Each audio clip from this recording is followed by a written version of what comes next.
कधीच नाही चुकणार तुमचे फेवरेट टीव्ही शोज झी5 सोबत, तेही एकदम फ्री। मला वाटलंच मला तुम्ही दोघंच असणार याच्या मागे। संपदा बोलली ना ताई येऊन गेली, तेव्हाच मला अंदाज आला। पण आता तुमच्या बोलण्यावरनं एवढं क्लिअर झालं ना, का माझ्या मध्ये घुसता रे तुम्ही दोघं? मला माहिती आहे की आता परिस्थिती सगळी माझ्या विरोधात आहे। एक दिवस ना माझा असेल, हे घर, माझा नवरा माझ्या बाजूने असेल। तेवढा वेळ देणार नाहीये मी तुला।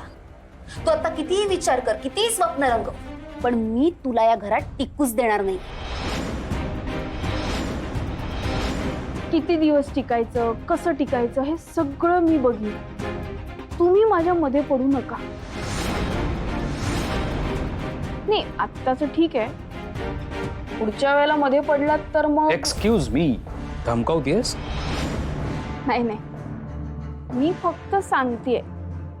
आणि तुम्ही तर माझ्या नणंदबाई आहात, तुम्हाला काय बोलणार? त्यामुळे फक्त विनंती करते, माझ्याशी ना इज्जतीत राहायचं। हो, विनम्रतापूर्वक धमकी? नाही, मी विनंतीच करते, तुम्हाला धमकी वाटते। तुम्ही मला गुंड बोललात, वाटेल तसं बोललात, मी काही बोलले? माझ्या बहिणीबद्दल काहीही बोलायचं नाही। आणि अजून एक गोष्ट, मी या घरात आले आहे, या घरातलं मी अजिबात बाहेर जाणार नाही। घराचा उंबरठा ओलांडून आले संसार करायला, तो तुमच्या समोर करून दाखवेन। तुमची साथ असेल तर छानच आहे, आणि साथ द्यायची नसेल, असंच मध्ये यायचं असेल तर मग खपवून घेणार नाही। नणंदबाई,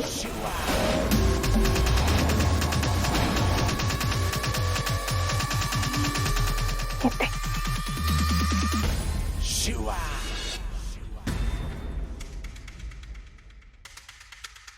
किट्टू डार्लिंग, ही तर आपल्याला धमकावून गेली ग। मी आता हिच्या या अशा वागण्याची सवय करून घ्यायला लागणार आहे, कारण ही मुळात पडली गुंड। कधी काय करेल ना सांगता यायचं नाही। तू तुझं तोंड बंद ठेवा ती। तिचे या घरातले दिवस भरले आता।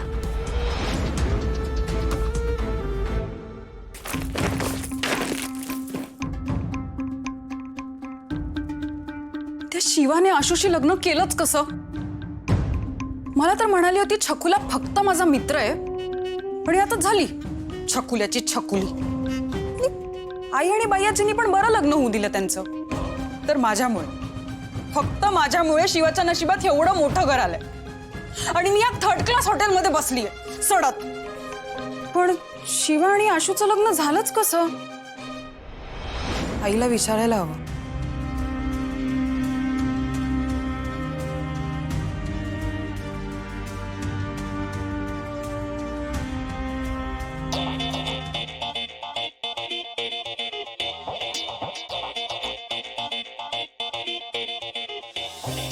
आई अहो लवकर या। अगं काय झालं, कशाला वरडती का? आई अहो दिव्याचा फोन आहे। अगं मग घे की, लवकर बोल काय म्हणते बोल। मी ना तिला चांगला जाबच विचारणार आहे आता। अगं जाब बीप काही विचारायचे का नाही ते नंतर विचार, नाही तर फोनवर बोलायचे नाही, कट कर।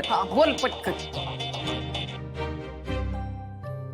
हा, हॅलो आई।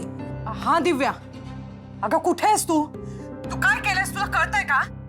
लग्नाच्या मांडवात तू पळून गेलीस। आमची इथे काय अवस्था झाली तुला अक्कल आहे का? अगं कोणाला तोंड दाखवायची जागा उरली नाही। दिव्या, खूप चुकीचं वागली आहेस तू, आणि यासाठी मी तुला कधीच माफ करणार नाही, कधीच नाही।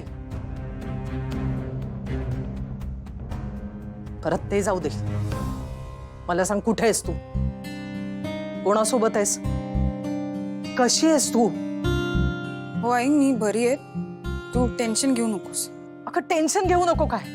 अगं तू काय वागली आहेस याचा अंदाज तरी आहे का तुला? तुझ्यामुळे आई आणि मी घराच्या बाहेर पडत नाही. अगं लाज वाटते आम्हाला घराबाहेर पडायची, कोणाला तोंड दाखवायची. आई तू परत परत तेच बोलू नकोस हा. मला माहितीये मी काय केलं ते. अगं, तू काय बोलतेस दिव्या? तुला कळतंय का? आई आहे मी तुझी. आत्ता ना मला तुझा राग आलाय, तुझी काळजी पण वाटते ग. कारण आईचं मन आहे ना माझं. पण जोपर्यंत तू आई होत नाहीस ना तोपर्यंत तुला नाही कळणार आहे. आई मी हेच सांगायला फोन केला की मी सुखरूप आहे. मुळात मी सुरक्षित आहे. अगं पण तू कुठे आहेस? कशी आहेस? कोणासोबत आहेस? नीट आहेस ना तू? तू माझी काळजी करू नकोस, इतकंच. अगं तू सांगितल्यावर अशी काळजी मनातून बाहेर काढून टाकता येते का? अगं तू काय केलंयस याची कल्पना तरी आहे का तुला? तू लग्नातून भर मांडवातून पळून गेलीस आणि तुझ्या जागी बोल्यावर शिवानीला उभं राहावं लागलं. अगं तिने हे लग्न केलं ना म्हणून अब्रू वाचली आहे आमची. काय एवढं सगळं झालं? म्हणजे तुला काहीच माहिती नाहीये? अगं शिवानी नसती ना तर काय झालं असतं कुणास ठाऊक.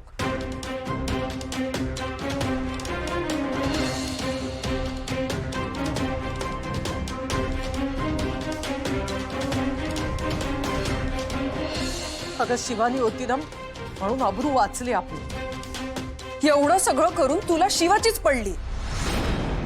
आई तू कधी हा विचार केलायस का? शिवा आशूला लग्नाच्या आधीपासून ओळखत होती आणि मग जर ती त्याला ओळखत होती तर आधीपासून त्यांचे काही संबंध असतील तर? दिव्या तोंड सांभाळून बोल. चिड तू ना माझ्यावरच चिड. तसं पण तुला कधी काळजी होती माझी? तुझी मुलगी सुखी आहे ना? बस मी पण सुखी आहे म्हणून मला कॉल नको करू आता. बाय.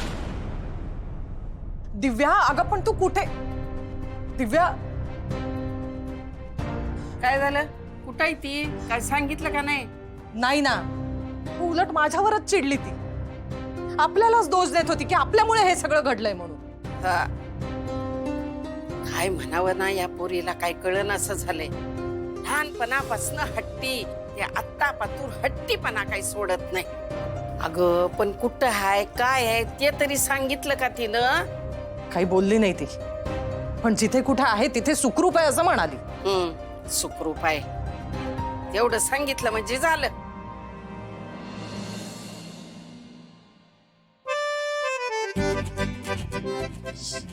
शिट, हे काय बघितलं मी आता? काय झालं? अगं टॅमॅटो झालीयस फुल. किती लाजतेस तू?